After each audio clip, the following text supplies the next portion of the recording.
ആശ്വാസം നേടാം. ഹൃത്തിനുള്ളിൽ ജീവൻ നൽകും വചനം, തിരുവചനം. പിതാവിൻ്റെയും പുത്രൻ്റെയും പരിശുദ്ധാത്മാവിൻ്റെയും നാമത്തിൽ ആമേൻ. പ്രിയപ്പെട്ട ദൈവമക്കളെ, ഷാലോം ടെലിവിഷനിലൂടെ തിരുവചനം ശ്രവിക്കുവാൻ കർത്താവ് വീണ്ടും നമുക്ക് ഒരവസരം തന്നിരിക്കുകയാണ്. പരിശുദ്ധാത്മാവിൻ്റെ വരങ്ങളെക്കുറിച്ച് നിങ്ങളോട് പങ്കുവയ്ക്കാനാണ് ഞാൻ ഇന്ന് ആഗ്രഹിക്കുന്നത്. കഴിഞ്ഞ പല ആഴ്ചകളിലായി പരിശുദ്ധാത്മാവിൻ്റെ വരങ്ങളെക്കുറിച്ച് ഞാനിങ്ങനെ പറയുകയായിരുന്നു. പരിശുദ്ധാത്മാവിൻ്റെ അറിവിൻ്റെ വരത്തെക്കുറിച്ച് കഴിഞ്ഞ ദിവസം പറഞ്ഞ് തുടങ്ങിയിരുന്നു. അറിവിൻ്റെ വരം എന്താണ് എന്ന് ചോദിച്ചാൽ അത് അറിവ് പറയാനുള്ള വരമാണ്. ഒരു വ്യക്തിയുടെ കഴിഞ്ഞ കാലങ്ങളും വരാൻ പോകുന്ന കാര്യങ്ങളും ഇപ്പോഴത്തെ അവസ്ഥയും പറയാനായിട്ട് സാധിക്കുക.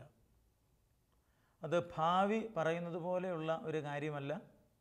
ഒരു വ്യക്തിക്ക് ദൈവത്തെ സ്വന്തമാക്കാൻ തടസ്സമായി നിൽക്കുന്ന മേഖലകൾ എന്താണെന്ന് വെളിപ്പെടുത്തി കൊടുക്കുകയാണ് ഈ വരത്തിൻ്റെ ലക്ഷ്യം. കാരണം ഒരു വ്യക്തി ദൈവത്തെ സ്വന്തമാക്കി കഴിഞ്ഞാൽ ആ വ്യക്തിയുടെ എല്ലാ പ്രശ്നത്തിനും ഉത്തരമായി കഴിഞ്ഞിരിക്കുന്നു. അപ്പോൾ അതുകൊണ്ട് ദൈവത്തെ സ്വന്തമാക്കാൻ ഒരാളുടെ തടസ്സം എന്താണ്? ദൈവത്തിൽ നിന്ന് അകന്നു പോകുന്ന ഒരു വ്യക്തിക്ക് എങ്ങനെയാണ് തിരിച്ചു വരാനായിട്ട് പറ്റുക? ഇതെല്ലാം വരത്തിൻ്റെ സഹായത്താലാണ് നമുക്ക് മറ്റുള്ളവരെ ദൈവസന്നിധിയിലേക്ക് അടുപ്പിക്കാനായിട്ട് പറ്റുന്നത്. വരത്തിൻ്റെ സഹായത്താൽ മറ്റുള്ളവരെ ദൈവത്തിലേക്ക് അടുപ്പിക്കാനായിട്ട് പറ്റും. അറിവിൻ്റെ വരത്തിന് ധാരാളം ഉദാഹരണങ്ങൾ ഉണ്ട്. അതിൽ ചില ഉദാഹരണങ്ങൾ യേശുക്രിസ്തു വരങ്ങൾ ഉപയോഗിച്ചിരുന്നു, അല്ലെ അറിവിൻ്റെ വരം ഉപയോഗിച്ചിരുന്നു എന്നതിൻ്റെ ചില ഉദാഹരണങ്ങൾ പറയാൻ ആഗ്രഹിക്കുകയാണ്. സിനഗോഗ് അധികാരിയായിരുന്ന ജൈറോസ് യേശുവിൻ്റെ അടുക്കിലേക്ക് വരികയാണ്. ലൂക്കായുടെ സുവിശേഷത്തിൻ്റെ 8-ാം അധ്യായത്തിലാണ് നമ്മൾ ആ സംഭവം വായിക്കുന്നത്. യേശുവിൻ്റെ അടുക്കൽ വന്നിട്ട് ജൈറോസ് പറയുകയാണ്, എൻ്റെ മകള് രോഗം പിടിപെട്ട് വീട്ടിൽ കഴിയുകയാണ്. യേശു പറഞ്ഞു, ഞാൻ വന്ന് സുഖപ്പെടുത്താം. അങ്ങനെ ആ യാത്ര മുന്നോട്ട് പോവുകയാണ്. പോകുന്ന വഴിക്ക് ജൈറോസിൻ്റെ വീട്ടിൽ നിന്ന് കുറച്ചാളുകൾ വന്നിട്ട് ഇങ്ങനെ പറഞ്ഞു, ഗുരുവിനെ ബുദ്ധിമുട്ടിക്കേണ്ട, കുട്ടി മരിച്ച് കഴിഞ്ഞിരിക്കുകയാണ്. കുട്ടി മരിച്ചു കഴിഞ്ഞിരിക്കുന്നു എന്ന് പറയുന്ന വേളയിൽ പ്രിയപ്പെട്ട ദൈവമക്കളെ, ജൈറോസ് കരങ്ങൾ കൂപ്പി യേശുവിൻ്റെ മുഖത്തേക്ക് നോക്കുകയാണ്.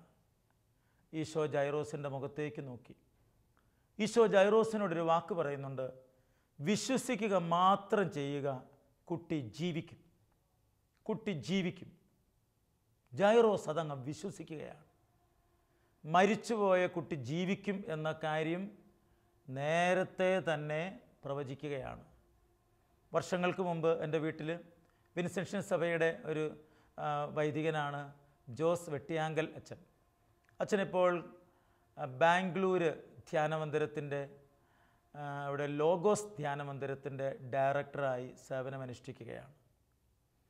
അച്ഛൻ ഒരിക്കൽ വീട്ടിൽ വരുമ്പോൾ അച്ഛനോട് പറയുകയായിരുന്നു, ബോംബെയിൽ അച്ഛനായിരുന്ന അവസരത്തിൽ ബോംബെ സൈണ് ഹോസ്പിറ്റലിൽ ഒരു രോഗി എന്ന് പറയാൻ പറ്റുകയില്ല, ഗർഭിണിയായ ഒരു സ്ത്രീ ആ കുഞ്ഞ് ഗർഭപാത്രത്തിൽ വെച്ച് മരിച്ചിട്ട് 2 ദിവസമായിരിക്കുന്നു. അതിനുശേഷമാണ് ഹോസ്പിറ്റലിൽ എത്തിച്ചിരിക്കുന്നത്.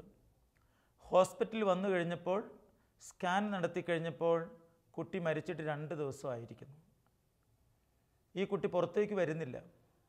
ഓപ്പറേഷൻ നടത്താനും പറ്റാത്ത അവസ്ഥ. അമ്മ ജീവിക്കുമോ എന്നുള്ളതാണ് ഇപ്പോഴത്തെ പ്രശ്നം. കുട്ടി ഏതായാലും മരിച്ചു പോയിരിക്കുന്നു. ഇനി ആ അമ്മയെ എങ്ങനെയെങ്കിലും രക്ഷപ്പെടുത്തുക എന്നതാണ് വൈദ്യശാസ്ത്രത്തിൻ്റെ പരിശ്രമം. ആ അവസരത്തിൽ ഈ മാതാവിൻ്റെ ചില ബന്ധുക്കൾ അന്തേരിയിലുള്ള ആശ്രമത്തിൽ വന്ന് പലപ്പോഴും പ്രാർത്ഥിക്കാറുള്ളവരായിരുന്നതുകൊണ്ട് ജോസച്ചനെ വിളിച്ചു. അച്ഛൻ ആ ഹോസ്പിറ്റലിലേക്ക് പ്രാർത്ഥിക്കാനായിട്ട് ചെന്നു. അമ്മയ്ക്കും കുഞ്ഞിനു വേണ്ടി അച്ഛൻ പ്രാർത്ഥിക്കുകയാണ്. യേശുവിൻ്റെ നാമത്തിൽ ഈ അമ്മയും കുഞ്ഞും സുഖപ്പെടട്ടെ, കുഞ്ഞ് സുഖപ്പെടട്ടെ എന്ന് പറഞ്ഞപ്പോൾ കൂടെ വന്നിരുന്ന ചിലർ ഇങ്ങനെ പറഞ്ഞു, അമ്മയ്ക്ക് വേണ്ടി മാത്രം പ്രാർത്ഥിച്ചാൽ മതി, കുഞ്ഞ് മരിച്ചു പോയതാണ്, കുഴപ്പമില്ലാതെ അമ്മ രക്ഷപ്പെട്ട് ആ കുഞ്ഞിൻ്റെ ബോഡി ഒന്ന്, ആ ശരീരം ഒന്ന് പുറത്തേക്ക് വന്നാൽ മാത്രം മതി. അച്ഛൻ വീണ്ടും പ്രാർത്ഥിച്ചു, യേശുവിൻ്റെ നാമത്തിൽ ഈ അമ്മയ്ക്കും കുഞ്ഞിനും സൗഖ്യമുണ്ടാകട്ടെ. യോഹന്നാൻ 10:10 ഞാൻ വന്നിരിക്കുന്നത് ജീവനുണ്ടാകാനും അത് സമൃദ്ധമായി ഉണ്ടാകാനുമാണ്. ഈ വചനത്താൽ ജീവനുണ്ടാകട്ടെ എന്ന് പറഞ്ഞ് പ്രാർത്ഥിച്ചു. അവിടെ വന്നിരുന്ന ചിലരൊക്കെ ചിരിച്ചു. അച്ഛന് മരിച്ചു പോയെന്ന് പറഞ്ഞിട്ട് അച്ഛന് മനസ്സിലായില്ല എന്നതുപോലെയാണ് അവർ ചിരിച്ചു കൊണ്ടിരുന്നത്. അച്ഛനതൊന്നും ഗവനിച്ചില്ല. അച്ഛൻ നേരെ ആശ്രമത്തിലോട്ട് പോന്നു. അന്തേരി ആശ്രമത്തിൽ എത്തിക്കഴിഞ്ഞപ്പോൾ അതാ ഒരു ഫോൺ സന്ദേശം, ആ സ്ത്രീ ആരോഗ്യമുള്ള ഒരാൺകുഞ്ഞിനെ പ്രസവിച്ചിരിക്കുന്നു. അച്ഛൻ വീട്ടിൽ വന്നപ്പോൾ ഞാൻ അച്ഛനോട് പറഞ്ഞു, അച്ഛാ ഈ സംഭവം ഞാൻ സ്റ്റേജിൽ പ്രസംഗിക്കാറുണ്ട് എന്ന് പറഞ്ഞപ്പോൾ അച്ഛൻ പറഞ്ഞു, വേറെ 2 ഇരട്ട കുട്ടികൾ കൂടി ഇതുപോലെ സംഭവിച്ചിട്ടുണ്ട്. മരിച്ചുവെന്ന് വൈദ്യശാസ്ത്രം പറഞ്ഞതാണ്. മരിച്ചതിന് ശേഷമാണ് ഗർഭപാത്രത്തിൽ നിന്ന് പുറത്തേക്ക് വരുന്നില്ല എന്ന് പറഞ്ഞപ്പോൾ പ്രാർത്ഥിച്ചു കഴിഞ്ഞപ്പോൾ ജീവനോടെ ആ ഇരട്ട കുട്ടികളും പുറത്തേക്ക് വന്നുവെന്ന്. അപ്പോൾ പ്രിയപ്പെട്ട ദൈവമക്കളെ, ആ കുട്ടി ജീവിക്കും എന്നുള്ള കാര്യം നേരത്തെ തന്നെ ദൈവം വെളിപ്പെടുത്തി കൊടുക്കുകയാണ്. ഇതാ ഈശോ ജൈറോസിൻ്റെ മകള് സുഖപ്പെടും, ജീവിക്കും എന്ന കാര്യം നേരത്തെ പറയുന്നത് അറിവിൻ്റെ വരത്തിൻ്റെ സഹായത്താലാണ്. അപ്പോൾ സംഭവിക്കാൻ പോകുന്ന കാര്യം നേരത്തെ തന്നെ അറിവിൻ്റെ വരമുള്ള വ്യക്തിക്ക് പറയാനായിട്ട് പറ്റും. വേറൊരു ഉദാഹരണം നിങ്ങളോട് ഞാൻ പങ്കുവയ്ക്കാം. അത് യോഹന്നാൻ്റെ സുവിശേഷത്തിലാണ്. യോഹന്നാൻ്റെ സുവിശേഷത്തിൻ്റെ 4-ാം അധ്യായത്തിൽ നമ്മൾ വായിക്കുന്നത് സമറിയാക്കാരിയും ഈശോയും തമ്മിലുള്ള ഒരു സംഭാഷണമാണ്. നല്ല ഒരു കൗൺസിലിംഗ് രംഗം കൂടിയാണ്. യാക്കോബിൻ്റെ കിണറ്റിൽ വെള്ളം കോരാനായിട്ട് വരുന്ന സമറിയാക്കാരിയോട് ഈശോ സംസാരിക്കുകയാണ്. അപ്പസ്തോലന്മാരൊക്കെ ഭക്ഷണം കഴിക്കാനായിട്ട് പോകുന്നു. ഈശോയെ ക്ഷണിച്ചു. ഈശോ പറയുന്നുണ്ട്, നിങ്ങളറിയാത്ത ഭക്ഷണം എനിക്കുണ്ട് എന്ന്. ഈശോ വളരെ വ്യക്തമായി പറയുന്നുണ്ട്, പിതാവിൻ്റെ ഇഷ്ടം നിറവേറ്റുന്നതാണ് എൻ്റെ ഭക്ഷണം എന്ന്. ആഹാരം പോലും വേണ്ട എന്ന് വെച്ച് ഒരു പാപിനിയായ വ്യക്തിക്ക് വേണ്ടി, അല്ലെ സമറിയാക്കാരി സ്ത്രീക്ക് വേണ്ടി കാത്തിരിക്കുന്ന കർത്താവ്. അവൾ സമൂഹത്തിൽ നിന്ന് മാറ്റി നിർത്തപ്പെട്ടവളാണ്. ഏതായാലും അപ്പസ്തോലന്മാർ ഭക്ഷണം കഴിക്കാൻ പോയപ്പോൾ ആ മാറ്റി നിർത്തപ്പെട്ട അവളോട് ഈശോ സംസാരിക്കുകയാണ്, എനിക്ക് കുടിക്കാൻ അല്പം വെള്ളം വേണം. ആ സംസാരം വളർന്ന് വരികയാണ്. അവസാനം ഈശോ പറഞ്ഞു, ഞാൻ നിനക്ക് വെള്ളം തരാം, നീ പോയി നിൻ്റെ ഭർത്താവിനെ കൂട്ടിക്കൊണ്ടുവരിക. അവൾ പറഞ്ഞു, എനിക്ക് ഭർത്താവില്ല. നീ പറഞ്ഞ കാര്യം ശരിയാണ്, നിനക്ക് 5 ഭർത്താക്കന്മാരുണ്ടായിരുന്നു, ഇപ്പോൾ ഒരാൾ നിൻ്റെ കൂടെയുണ്ട്, അയാളും നിൻ്റെ ഭർത്താവില്ല, അയാളും നിൻ്റെ ഭർത്താവല്ല. അന്നുവരെയും അവൾ കാര്യമായി ചിന്തിക്കാത്ത ഒരു കാര്യം അവൾ എണ്ണി നോക്കി. ശരിയാണ്, 1, 2, 3, 4, 5, ഇത് 6ാമതൊരാൾ. ഞാൻ 6ാമത്തെ ആളുടെ കൂടെയാണല്ലോ ജീവിക്കുന്നത്. ഇത് ഞാൻ ആരോടും അങ്ങനെ പറഞ്ഞിട്ടില്ലല്ലോ. ആർക്കും എൻ്റെ ജീവിതത്തെക്കുറിച്ച് അത്രമാത്രം അറിയാൻ പാടില്ലല്ലോ. ഞാൻ രഹസ്യമായിട്ട് ഈ മനുഷ്യൻ്റെ കൂടെയാണ് ജീവിക്കുന്നതെന്ന് ആർക്കും അറിയാൻ പാടില്ല. എന്നാൽ എൻ്റെ ഉള്ളിലുള്ള ഈ മുഴുവനും കാര്യവും പറയാൻ ഈ വ്യക്തിക്ക് എങ്ങനെയാണ് സാധിക്കുന്നത്? ഇവൻ പ്രവാചകനാണോ? വരാൻ പോകുന്ന ക്രിസ്തുവാണോ? എന്തെല്ലാം ചിന്തകളാണ് അവളുടെ മനസ്സിലൂടെ കടന്നു പോകുന്നത്? അവളുടെ അവസ്ഥ എന്താണെന്ന് വളരെ വ്യക്തമായി കർത്താവ് പറയുകയാണ്. കൗൺസിലിംഗ് നടത്തുന്ന ഒരു കൗൺസിലർ എത്രമാത്രം മാനിക്കുന്നു എന്നുകൂടി അതിനകത്ത് അർത്ഥമുണ്ട്. ഈശോ അവളെ മാനിക്കുന്നു, അവളെ കുറ്റപ്പെടുത്തുന്നേയില്ല. ആരും അറിയാതെ അവളോട് സംസാരിക്കുന്നു. സുഹൃത്തുക്കളെ അല്ലെ ശിഷ്യന്മാരെയൊക്കെ മാറ്റി നിർത്തുന്നു. അങ്ങനെ സംസാരിക്കാൻ തയ്യാറാകുന്നു. അത് അവൾക്ക് തുറന്നു പറയാനൊക്കെ ഒരു കാരണമായി തീരുകയാണ്. ഈശോ പറഞ്ഞു, നീ പോയി നിൻ്റെ ഭർത്താവിനെ കൂട്ടിക്കൊണ്ടുവരിക. അവൾ പറഞ്ഞു, എനിക്കില്ല. ഇല്ല എന്ന് പറയുമ്പോഴാണ് കർത്താവ് വ്യക്തമായി അവളുടെ ഹൃദയ രഹസ്യം അങ്ങ് വെളിപ്പെടുത്തുന്നത്. ദൈവം ഒരിക്കലും മറ്റുള്ളവരുടെ പാപങ്ങൾ വെളിപ്പെടുത്തി കൊടുത്ത് അപമാനിക്കാൻ ശ്രമിക്കുന്നില്ല. കുറേ നാളുകൾക്ക് മുമ്പ് ഒരാളിങ്ങനെ പറഞ്ഞു, ഈ വരം എൻ്റെ ഭാര്യയ്ക്ക് കിട്ടാതിരിക്കാൻ വേണ്ടി പ്രാർത്ഥിക്കണം. എന്താ കാര്യം? എന്താ കാര്യമൊന്നും, ഈ വരം എൻ്റെ ഭാര്യയ്ക്കെങ്ങാനും കിട്ടിക്കഴിഞ്ഞാൽ അവൾ പ്രാർത്ഥിച്ചെൻ്റെ കഴിഞ്ഞകാലമെല്ലാം കണ്ടുപിടിച്ചാൽ കുടുംബം തകർന്നു പോകും. പ്രിയപ്പെട്ടവരെ, അങ്ങനെ പേടിക്കണ്ട. വെറുതെ വഴിയേ പോകുന്ന ഒരാൾ, നമ്മുടെ വീട്ടിലുള്ളയാൾ, നമുക്ക് വരമുണ്ട് എന്ന് കരുതി അവർക്ക് വേണ്ടി കണ്ണടച്ച് പ്രാർത്ഥിച്ച് അവരുടെ മനസ്സിലുള്ള മുഴുവനും കാര്യവും മനസ്സിലാക്കാമെന്ന് ആരും കരുതണ്ട. അങ്ങനെ ദൈവം ഒരിക്കലും വെളിപ്പെടുത്തി കൊടുത്ത് വേറൊരാളെ അപമാനിക്കുന്നില്ല. അതാ നമ്മുടെ ദൈവം. എന്നാൽ ചില അടയാളങ്ങൾ ദൈവം കൊടുക്കും. അത് ആ കൗൺസിലിക്ക് മനസ്സിലാകാവുന്നതുപോലെ അവരും കൂടെ ഷെയർ ചെയ്താൽ കാര്യങ്ങൾ വ്യക്തമാണ്. ഒരു ഉദാഹരണം പറയാം. കൊല്ലം അപ്പുറം ഒരു സ്ഥലത്ത് ധ്യാനത്തിന് പോയപ്പോൾ ഒരു അധ്യാപകൻ സംസാരിക്കാനായിട്ട് വന്നു. അദ്ദേഹത്തിന് വേണ്ടി പ്രാർത്ഥിച്ചു. അദ്ദേഹം പറഞ്ഞു, ഞാനൊരു അധ്യാപകനാണ്, പക്ഷേ എനിക്ക് പ്രാർത്ഥിക്കാൻ പറ്റുന്നില്ല, പള്ളിയിൽ പോകാൻ പറ്റുന്നില്ല, ദൈവത്തെ വിളിക്കാൻ പറ്റുന്നില്ല. ഒരു വ്യക്തിക്ക് പള്ളിയിൽ പോകാനും പ്രാർത്ഥിക്കാനും ദൈവത്തെ വിളിക്കാനും താല്പര്യം കുറഞ്ഞിട്ടുണ്ടെങ്കിൽ 10 പ്രമാണങ്ങളിൽ ഏതെങ്കിലും ഒരു പ്രമാണം കാര്യമായി ലംഘിച്ചു തുടങ്ങിയിട്ടുണ്ട് എന്നാണ് അതിൻ്റെ അർത്ഥം.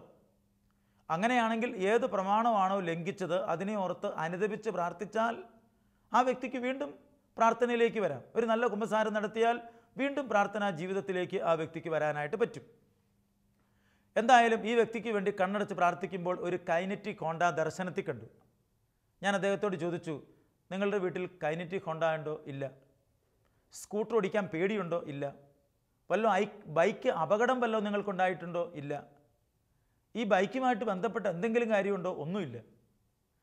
ഇത്രയും കാര്യം ചോദിച്ചിട്ട് ആൾ ഒന്നുമില്ല എന്ന് പറഞ്ഞ സ്ഥിതിക്ക് പിന്നെ നമ്മൾ വീണ്ടും ചോദിച്ച് വിഷമിക്കണ്ടല്ലോ എന്ന് കരുതി ഞാൻ വേറെ ചില കാര്യങ്ങൾ പ്രാർത്ഥിച്ച് കിട്ടിയത് ചോദിച്ചു. അതെല്ലാം വളരെ കൃത്യമായിട്ട് അദ്ദേഹം സമ്മതിച്ചു. എന്നാൽ ഈ കാര്യം മാത്രം സമ്മതിച്ചില്ല. 3/4 മണിക്കൂറോ 1 മണിക്കൂറോ ഞങ്ങൾ രണ്ടുപേരും സംസാരിക്കാനും പ്രാർത്ഥിക്കാനും സമയം കണ്ടെത്തിയിട്ടുണ്ട്. അവസാനം അയാൾ എഴുന്നേറ്റ് പോകാനായിട്ട് തുടങ്ങി. ഞാൻ പ്രാർത്ഥിച്ച് അദ്ദേഹത്തെ വിട്ടു. അദ്ദേഹം കുറച്ച് മുന്നോട്ട് പോയിട്ട് തിരിച്ചു വന്നു. ബ്രദറെ, ഒരു കാര്യം കൊണ്ട് എനിക്ക് പറയാനുണ്ട്. ഞാൻ ചോദിച്ചു, എന്താ അത്? ബ്രദർ, ഒരു കൈനറ്റിക് ഹോണ്ടയുടെ കാര്യം ചോദിച്ചില്ലേ? അല്ല, അതുമായി ബന്ധപ്പെട്ട് വേറെ പ്രശ്നമൊന്നും ഇല്ലെന്നാണല്ലോ നിങ്ങൾ പറഞ്ഞത്. അല്ല, അതൊക്കെ ശരിയാണ്, പ്രശ്നമൊന്നുമില്ല. പക്ഷേ അതെനിക്ക് പറഞ്ഞില്ലെങ്കിൽ എന്തോ ഒരു വിഷമം പോലെ. എന്താ പ്രശ്നം? എന്താണ്? അതെൻ്റെ ബ്രദർ ഈ കൈനറ്റിക് ഹോണ്ട എന്ന് പറഞ്ഞപ്പോഴത്തേക്ക് ഞാൻ ആ കാര്യം ഇങ്ങോട്ട് ഓർത്തു വന്നതാണ്. അതെൻ്റെ മനസ്സിൽ വന്നതേ ഞാൻ പ്രാർത്ഥിക്കാൻ തുടങ്ങി. ദൈവമേ, ആ ബ്രദറിനത് വെളിപ്പെടുത്തി കൊടുക്കരുതേ എന്ന് ഞാൻ പ്രാർത്ഥിച്ചുകൊണ്ടിരുന്നു. എന്താ അങ്ങനെ വെളിപ്പെടുത്തി കൊടുക്കരുതെന്ന് പ്രാർത്ഥിക്കാൻ കാരണം? അത് ഈ കൈനറ്റിക് ഹോണ്ട വരുന്നൊരു ടീച്ചറുമായിട്ട് എനിക്ക് കുറേ കാലമായിട്ടൊരു പാപബന്ധമുണ്ട്. ഞങ്ങൾക്ക് 2 പേർക്ക് മാത്രമേ ഈ കാര്യം അറിയാൻ പാടുള്ളൂ. ഈ ലോകത്തിൽ ഒരു മനുഷ്യനും ഈ കാര്യം അറിയാൻ പാടില്ല, ഞങ്ങൾക്ക് മാത്രം. ഈ കാര്യം ഞാൻ ബ്രദറോട് പറഞ്ഞാൽ ബ്രദറിന് അത് ഉപകാരപ്പെടുമല്ലോ എന്ന് കരുതി ഞാനിപ്പോൾ പറഞ്ഞതാണ്. ഞാൻ പറഞ്ഞു, തീർച്ചയായും വരങ്ങളുടെ ക്ലാസ്സിലൊക്കെ എനിക്കത് സൂചിപ്പിക്കാനായിട്ട് പറ്റുമല്ലോ. നിങ്ങളുടെ പേരോ അഡ്രസ്സോ ഒന്നും ഞാൻ പറയുകയില്ല. സ്ഥലം പോലും കൃത്യമായിട്ട് പറയുകയില്ല. വല്ലോ ജില്ലയൊക്കെ പറയാം, അല്ല സ്ഥലം പോലും കൃത്യമായിട്ട് പറയുകയില്ല. നിങ്ങൾ പഠിപ്പിക്കുന്ന സ്കൂളോ സ്ഥാപനമോ ഒന്നും പറയുകയില്ല. ഏതായാലും പ്രിയപ്പെട്ടവരെ, ദൈവത്തിൻ്റെ സ്നേഹം ഒന്ന് ഓർത്ത് നോക്കൂ. ഈ മനുഷ്യന് കൈനറ്റിക് ഹോണ്ടായി വരുന്ന ഒരു സ്ത്രീയുമായി പാപബന്ധമുണ്ട്. പ്രാർത്ഥിക്കാൻ വന്നിരുന്നപ്പോൾ തന്നെ ആദ്യം കർത്താവ് വെളിപ്പെടുത്തി തന്നത് അതാണ്. ഒരു സ്കൂട്ടർ ദർശനത്തിൽ കാണിച്ചു തരികയാണ്. ആ മനുഷ്യൻ അപ്പോൾ തന്നെ ആ പാപബന്ധം ഉപേക്ഷിക്കാൻ തീരുമാനമെടുത്തിരിക്കുന്നു. ഒരു വ്യക്തിയെ പാപത്തിൽ നിന്ന് പിന്തിരിപ്പിക്കാൻ ഒരു വരം സഹായിക്കുമെങ്കിൽ വരം എത്രയോ നല്ലതാണ്. ചിലർ പറയുന്നു വരങ്ങൾക്ക് വലിയ പ്രാധാന്യമൊന്നുമില്ല, ഫലങ്ങൾ മാത്രം മതിയെന്നാണ്. ഓരോന്നിനും അതിൻ്റെതായ പ്രാധാന്യമുണ്ട് പ്രിയരെ. കൈയുടെ ഉപയോഗമല്ലല്ലോ ചെവിക്കുള്ളത്, ചെവിയുടെ ഉപയോഗമല്ലല്ലോ മൂക്കിനുള്ളത്, മൂക്കിൻ്റെ ഉപയോഗമല്ലല്ലോ കണ്ണിനുള്ളത്. മൂക്ക് പറയാം എനിക്ക് മൂക്ക് മാത്രം മതി എന്ന് പറഞ്ഞാലോ? കണ്ണ് പറയുക കണ്ണ് മാത്രം ഈ ശരീരത്തെ മതി എന്ന് പറഞ്ഞാലോ? കൈ പറയാം എനിക്കെൻ്റെ കൈ മാത്രം മതി ഈ ശരീരത്തിൽ എന്ന് പറഞ്ഞാലോ? ഓരോന്നിനും ഓരോ ധർമ്മമുണ്ട്. ഓരോ വരവും ഓരോ രീതിയിലാണ്. പരിശുദ്ധാത്മാവിൻ്റെ വരങ്ങളാണെങ്കിലും ഫലങ്ങളാണെങ്കിലും ദാനങ്ങളാണെങ്കിലും എല്ലാം നമുക്ക് ആത്മീയ വളർച്ചയ്ക്ക് ആവശ്യമാണ്. അതുകൊണ്ട് ചിലതിനൊരു പ്രത്യേക പ്രാധാന്യം നാം നൽകരുത്. എല്ലാത്തിനും അതതിൻ്റേതായ പ്രാധാന്യം നൽകിയാൽ മതി. അതതിൻ്റേതായ പ്രാധാന്യം നൽകുക. അപ്പോൾ ഒരു പ്രശ്നമില്ലാതെ എല്ലാം മനോഹരമായി മുന്നോട്ട് പോകും. അപ്പോൾ ഈ സമറിയാക്കാരിയുടെ ഉള്ളിലുള്ള കാര്യം പറയുകയാണ്. അവൾ പിന്നീട് മാനസാന്തരപ്പെട്ട് കഴിയുമ്പോൾ ആ ടൗണിൽ നിന്ന് ആ പട്ടണത്തിൽ നിന്ന് സമറിയാക്കാർ ഓടി വന്ന് പറയുന്ന കാര്യം എന്താണ്? അവൾ ആ സമറിയാക്കാരോട് സംസാരിക്കുന്ന വാക്ക്, എൻ്റെ ഉള്ളിലുള്ള എല്ലാ കാര്യവും പറഞ്ഞ ഒരുവനെ ഞാൻ കണ്ടു. അവളുടെ ഉള്ളിലുള്ള എല്ലാ കാര്യവും ഈശോ പറഞ്ഞു കഴിഞ്ഞിരിക്കുന്നു. ഉള്ളു തുറക്കുന്നു, ഉള്ളിലുള്ള കാര്യങ്ങൾ വരുന്നു, അവളുടെ ഉള്ളു മാറുന്നു, ഉള്ളിൽ കർത്താവ് വസിക്കുന്നു, അവളൊരു പുതിയ വ്യക്തിയാകുന്നു. കുടം അവിടെ വെച്ചിട്ട് അവൾ ഓടുകയാണ് പട്ടണത്തിലേക്ക്. അവളുടെ ജീവിതം മാറിപ്പോകുന്നു. പിന്നീട് അവൾ കർത്താവിന് വേണ്ടി മാത്രം ജീവിക്കുന്നവളായിത്തീരുന്നു. തീർച്ചയായും ദൈവം നമ്മുടെ കാര്യത്തിൽ ഇറങ്ങി ഇടപെടുന്നത് ഇങ്ങനെയാണ്. വേറൊരു ഉദാഹരണം ഞാൻ പറയാം. മത്തായിയുടെ സുവിശേഷം 22-ാം അധ്യായം 17 മുതലുള്ള വാക്യങ്ങളിൽ ഹെറോദ്യസ് പക്ഷക്കാരായ കുറേ പേര് യേശുവിൻ്റെ അടുക്കൽ വന്നിട്ട് ഇങ്ങനെ പറഞ്ഞു, സീസറിന് നികുതി കൊടുക്കുന്നത് നിയമാനുസൃതമാണോ? നികുതി കൊടുക്കണം എന്ന് പറഞ്ഞാൽ നിനക്കൊരു രാജ്യമുണ്ടെന്ന് പറഞ്ഞിട്ട് എവിടെയാ? രാജാവ് വേറെ ആർക്കും നികുതി കൊടുക്കാറില്ല. നികുതി കൊടുക്കണ്ട എന്ന് പറഞ്ഞാൽ ഈശോ മനുഷ്യനാണ്, ഈ രാജ്യത്ത് ഇപ്പോൾ ജീവിക്കുന്ന വ്യക്തിയാണ്, രാജ്യ നിയമക്കുറ്റത്തിന് യേശുവിനെ കുടുക്കിലാക്കാം. ഈശോ പറഞ്ഞു, നിങ്ങളൊരു നാണയം കൊണ്ടുവന്നു. ഈ നാണയത്തിൻ്റെ ഒരു വശം ആരുടേതാണ്? അത് സീസറിൻ്റേതാണ്. അങ്ങനെയാണെങ്കിൽ സീസറിൻ്റേത് സീസറിനും ദൈവത്തിൻ്റേത് ദൈവത്തിനും കൊടുക്കുക. അവർ പെട്ടെന്ന് അവിടുന്ന് പിൻവാങ്ങുകയാണ്. ഈശോയെ അവർക്ക് കുടുക്കിലാക്കാനായിട്ട് പറ്റിയില്ല. ഇപ്പോൾ ദൈവത്തിൻ്റെ പരിശുദ്ധാത്മാവ് നമ്മുടെ ജീവിതത്തിലേക്ക് കടന്നു വന്ന് നമ്മുടെ ജീവിതത്തിലെ ഓരോ മേഖലകളിലും ഇറങ്ങി ഇടപെടുന്നത് നമുക്ക് മനസ്സിലാക്കാനായിട്ട് പറ്റും. മറ്റൊരു കാര്യം, അപ്പസ്തോലൻ്റെ ജീവിതത്തിൽ, പൗലോസ് അപ്പസ്തോലൻ്റെ ജീവിതത്തിൽ ഈ വരവുണ്ടായിരുന്നു. അപ്പസ്തോല പ്രവർത്തനങ്ങൾ 27-ാം അധ്യായത്തിൽ നമ്മൾ വായിക്കുന്നുണ്ട്. വിശുദ്ധ പൗലോസ് അപ്പസ്തോലൻ സുവിശേഷം പ്രസംഗിച്ചു എന്ന കാരണത്താൽ തന്നെ പൗലോസ് അപ്പസ്തോലനെ റോമിലേക്ക് നാട് കടത്തുകയാണ്. കപ്പലിലാണ് കൊണ്ടുപോകുന്നത്. ഈ കപ്പലിൽ ഇങ്ങനെ നാട് കടത്തിക്കൊണ്ടിരിക്കുന്ന അവസരത്തിൽ പൗലോസ് അപ്പസ്തോലന് വെളിപാടുണ്ടായി. ഈ കപ്പൽ യാത്ര അപകടത്തിലേക്കാണ്, കപ്പൽ തകരും. അപ്പോൾ പൗലോസ് അപ്പസ്തോലൻ പറഞ്ഞു, നമ്മുടെ കപ്പൽ തകരും, അപകടത്തിലേക്കാണ് പൊയ്ക്കൊണ്ടിരിക്കുന്നത്. ശതാധിപൻ പറഞ്ഞു, നീ അടിമയാണ്, നീ ഒന്നും മിണ്ടിപ്പോയേക്കരുത്. കപ്പിത്താനോട് ചോദിച്ചു, അപകടം ഉണ്ടാകാൻ സാധ്യതയുണ്ടോ? അനേക വർഷങ്ങളായി ഞങ്ങളിതിലേ പൊയ്ക്കൊണ്ടിരിക്കുന്നത്, അപകടം ഉണ്ടാകാൻ യാതൊരു സാധ്യതയുമില്ല. അങ്ങനെ അവർ മുന്നോട്ട് പോകുന്നു. ശക്തിയേറിയ കാറ്റും കോളും ഉണ്ടായി. കപ്പലിൻ്റെ ഭാരം കുറയ്ക്കാൻ നോക്കുന്നു. ആകെപ്പാടെ പ്രശ്നമായി. അവസാനം അവർ പൗലോസ് അപ്പസ്തോലൻ്റെ അടുക്കലെത്തി. നമ്മൾ തകരുമോ? നമ്മളൊക്കെ ജീവിക്കുമോ? പൗലോസ് അപ്പസ്തോലൻ പറഞ്ഞു, ഞാൻ പറയുന്നത് നിങ്ങൾ കേൾക്കേണ്ടതായിരുന്നു. എന്നാൽ കഴിഞ്ഞ രാത്രിയിൽ കർത്താവിൻ്റെ ദൂതൻ എന്നോട് സംസാരിച്ചു, നമ്മുടെ കപ്പൽ തകർന്നു പോകും, എന്നാൽ നമ്മളെല്ലാവരും രക്ഷപ്പെടും. പൗലോസ് അപ്പസ്തോലൻ പറഞ്ഞതുപോലെ തന്നെ കപ്പൽ തകർന്നു. മാൾട്ട എന്ന ദ്വീപിൽ അവരെല്ലാവരും കയറി രക്ഷപ്പെട്ടു. ഒരാൾ പോലും മരിച്ചില്ല. ഒരൊറ്റയാൾ പോലും മരിക്കുകയില്ല എന്ന കാര്യം നേരത്തെ തന്നെ പൗലോസ് അപ്പസ്തോലന് പരിശുദ്ധാത്മാവ് വെളിപ്പെടുത്തി കൊടുക്കുകയാണ്. ആരും മരിക്കുകയില്ല, ആരും തകരുകയില്ല, നശിക്കുകയില്ലെന്ന് പൗലോസ് അപ്പസ്തോലൻ നേരത്തെ പറഞ്ഞതുകൊണ്ട് അത് കേട്ടവർക്കും കൂടെ വിശ്വാസമായിത്തീരുന്നു.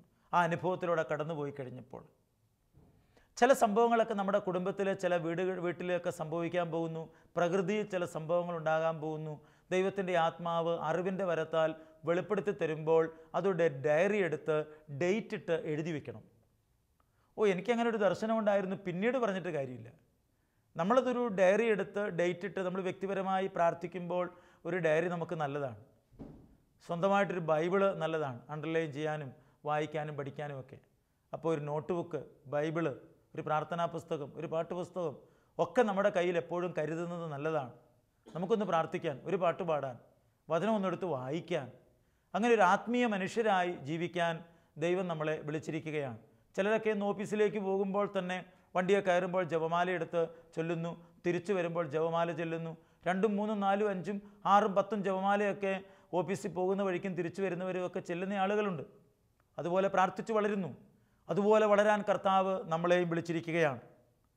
പ്രിയപ്പെട്ട ദൈവമക്കളെ, ഇനി അപ്പസ്തോലന് ഈ വരമുണ്ടായിരുന്നത് പോലെ തന്നെ പത്രോസ് അപ്പസ്തോലനും ഈ വരമുണ്ടായിരുന്നു. അപ്പസ്തോല പ്രവർത്തനങ്ങൾ 5-ാം അധ്യായത്തിൽ ഒരു സംഭവം വായിക്കുകയാണ്.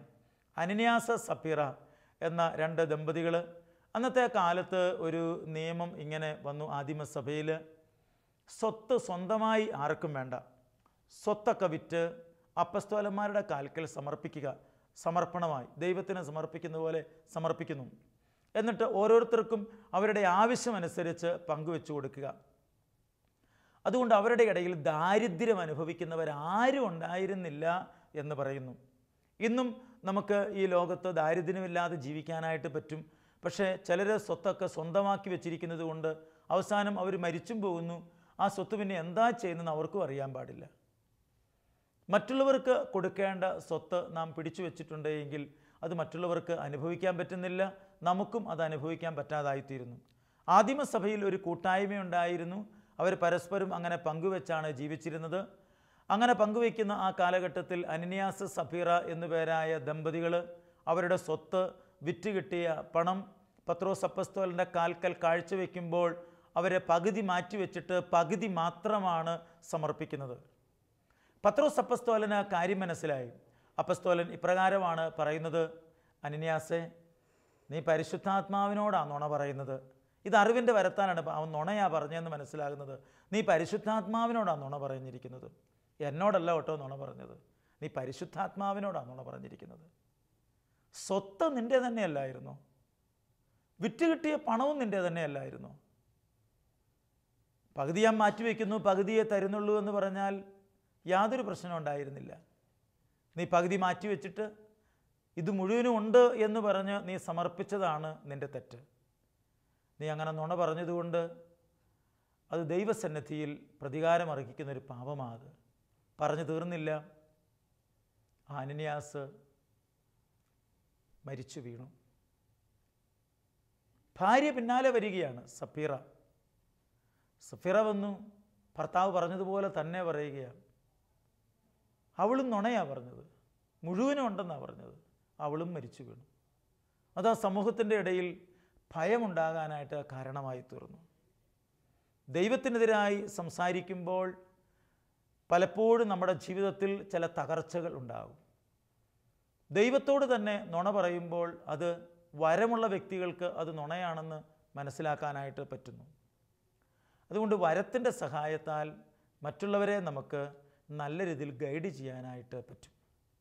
ധ്യാന ഗുരുക്കന്മാർ, പ്രാർത്ഥനാ ഗ്രൂപ്പിൻ്റെ ലീഡേഴ്സ്, ധ്യാന ഗുരുക്കന്മാരെന്ന് പറഞ്ഞാൽ ധ്യാനമന്ദിരങ്ങളുടെ ഡയറക്ടേഴ്സ്, ചില സ്ഥാപനങ്ങളുടെ ഡയറക്ടേഴ്സ്, മാനേജർമാർ, അനേകം ജോലിക്കാരെ നോക്കുന്ന ആളുകൾ, അവർക്കൊക്കെ ഈ വരമുണ്ട് എങ്കിൽ നുണ പറഞ്ഞ് നമ്മുടെ അടുത്തേക്ക് വരുന്നവരെ മനസ്സിലാക്കാൻ പറ്റും.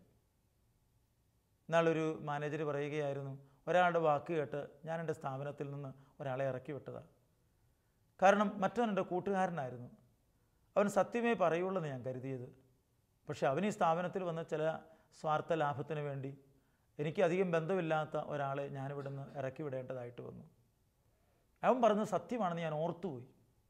ഈ വരവുണ്ടെങ്കിൽ അവൻ പറഞ്ഞത് നുണയാണോ അല്ലെ സത്യമാണോ എന്ന് മനസ്സിലാക്കി നമുക്ക് തീരുമാനമെടുക്കാനായിട്ട് പറ്റും. ചില ആളുകളൊക്കെയാണ് ആദ്യം വന്ന് പറയുന്നവരെയാണ് വിശ്വസിക്കുന്നത്. ആദ്യം ആരെന്ത് പറയുന്നു അതങ്ങ് വിശ്വസിക്കും, അതനുസരിച്ച് ആക്ഷൻ എടുക്കുന്നു. നാളുകൾ കഴിയുമ്പോഴാണ് മനസ്സിലാകുന്നത് ചെയ്തത് തെറ്റിപ്പോയെന്ന്. ദൈവസന്നിധിയിൽ അത് വലിയ പാപമായി തീരുകയല്ലേ. അതുകൊണ്ട് നമുക്ക് ഈ വരം കിട്ടാൻ വേണ്ടി പ്രാർത്ഥിക്കുന്നത് നല്ലതാണ്. സ്വന്തമായി സ്ഥാപനങ്ങളൊക്കെ നടത്തുന്ന ആളുകൾ നന്നായി പ്രാർത്ഥിച്ച് പരിശുദ്ധാത്മാവെ വരങ്ങളാൽ എന്നെ നിറയ്ക്കണമേ. ഇന്നലെ ഞാൻ എൻ്റെ ഒരു സുഹൃത്തിൻ്റെ വീട്ടിൽ ചെന്നപ്പോൾ അദ്ദേഹത്തിന് ബിസിനസ്സാണ്. 100-150 ജോലിക്കാർ അദ്ദേഹത്തിനുണ്ട്. അദ്ദേഹം പറയുന്നത്, ഞാൻ എൻ്റെ സ്ഥാപനമൊക്കെ നടത്തുന്നത് എനിക്കിപ്പം ജീവിക്കാനുള്ളത് ഇഷ്ടം പോലെയുണ്ട്, പക്ഷേ ആ ജോലിക്കാർക്ക് ജോലിയാവുമല്ലോ. പല സ്ഥാപനവും അദ്ദേഹം ആരംഭിക്കുന്നത് കുറേ കുടുംബങ്ങൾ കഴിഞ്ഞു പോകുന്നല്ലോ എന്ന് കരുതിയാണ്. കുറേ കുടുംബങ്ങൾ ജീവിക്കാൻ ഇടയായിത്തീരുന്നു. ഇപ്പോൾ ചില സ്ഥാപനങ്ങളൊക്കെ അടച്ചു പൂട്ടാനൊക്കെ വലിയ എളുപ്പമാണ്, പക്ഷേ എത്രയോ കുടുംബങ്ങൾ അതുവഴി ജീവിക്കുന്നുണ്ട്. ചിലർക്ക് അങ്ങനെ നല്ല മനസ്സുള്ള ആളുകളുണ്ട്. കുറേ പേര് ജീവിക്കട്ടെ, കുറേ പേര് വളരുന്നുണ്ടല്ലോ, അവരുടെ ആവശ്യങ്ങളിലൊക്കെ സഹായിക്കുന്നു. അപ്പോൾ അങ്ങനെ സ്ഥാപനമൊക്കെ നടത്തുമ്പോൾ ചിലർ സംസാരിക്കാൻ കടന്നു വരുമ്പോൾ ഈ അറിവിൻ്റെ വരവുണ്ടെങ്കിൽ നമുക്ക് സാധിക്കും. പ്രാർത്ഥനാ കൂട്ടായ്മകൾ നമുക്ക് വളർത്താനായിട്ട് പറ്റും. ധ്യാനമന്ദിരങ്ങൾക്ക് ഒരു വളർച്ചയായിത്തീരുന്നു. അതുകൊണ്ട് വരങ്ങൾ ലഭിക്കാൻ വേണ്ടി പ്രാർത്ഥിക്കുന്നത് വളരെ നല്ലതാണ്. അറിവിൻ്റെ വരം നമുക്ക് ലഭിച്ചാൽ വലിയ വ്യത്യാസം നമ്മുടെ ജീവിതത്തിലുണ്ടാകും. പ്രവാചകന്മാർ വരങ്ങൾ ഉപയോഗിക്കുന്നുണ്ട്. പ്രവാചകന്മാർ വരങ്ങൾ ഉപയോഗിക്കുന്നതിനെക്കുറിച്ചൊക്കെ നമുക്ക് ജ്ഞാനത്തിൻ്റെ വചനത്തെക്കുറിച്ചും അറിവിൻ്റെ വരത്തിൻ്റെ അവസാന ഭാഗമായിട്ട് നമുക്ക് അടുത്ത ക്ലാസ്സിൽ നമുക്ക് ചിന്തിക്കാം. നമുക്കൊന്ന് പ്രാർത്ഥിക്കാം. കർത്താവേ, കരുണയുള്ള നല്ല ദൈവമേ, അവിടുത്തെ പരിശുദ്ധാത്മാവിനെ ഞങ്ങളുടെ മേലയച്ച് പരിശുദ്ധാത്മാവിൻ്റെ വരങ്ങളാലും ദാനങ്ങളാലും ഫലങ്ങളാലും നിറഞ്ഞ് ദൈവ ശുശ്രൂഷ ചെയ്തു വളരാൻ ഞങ്ങളെ ഓരോരുത്തരെയും പ്രാപ്തരാക്കണമേ. മറ്റുള്ളവരെ മനസ്സിലാക്കാൻ ഉള്ള കൃപ ഞങ്ങൾക്ക് തരണമേ. ഈശോയെ, ഓരോ വ്യക്തിയും ഞങ്ങളുടെ അടുക്കിലേക്ക് വരുമ്പോൾ അവർ സത്യമാണോ പറയുന്നത്, നുണയാണോ പറയുന്നത്, അവർ ആത്മാർത്ഥതയുള്ളവരാണോ അല്ലാത്തവരാണോ എന്നൊക്കെ തിരിച്ചറിയാനും ഈ അറിവിൻ്റെ വരം സഹായിക്കുമല്ലോ. നല്ല ജീവിതം നയിക്കുവാനും കഴിഞ്ഞ കാര്യങ്ങൾ മനസ്സിലാക്കാനും മറ്റുള്ളവരെ ദൈവത്തിലേക്ക് അടുപ്പിക്കാനും ഈ വരം സഹായിക്കുന്നുണ്ടല്ലോ. അതുപോലെ ഈ വരങ്ങളാൽ നിറഞ്ഞൊരു ജീവിതം നയിക്കാൻ ഞങ്ങൾക്ക് കൃപ തരണമേ എന്ന് പ്രാർത്ഥിക്കുന്നു. നിത്യം പിതാവും പുത്രനും പരിശുദ്ധാത്മാവുമായ സർവേശ്വര എന്നേക്കും ആമേൻ.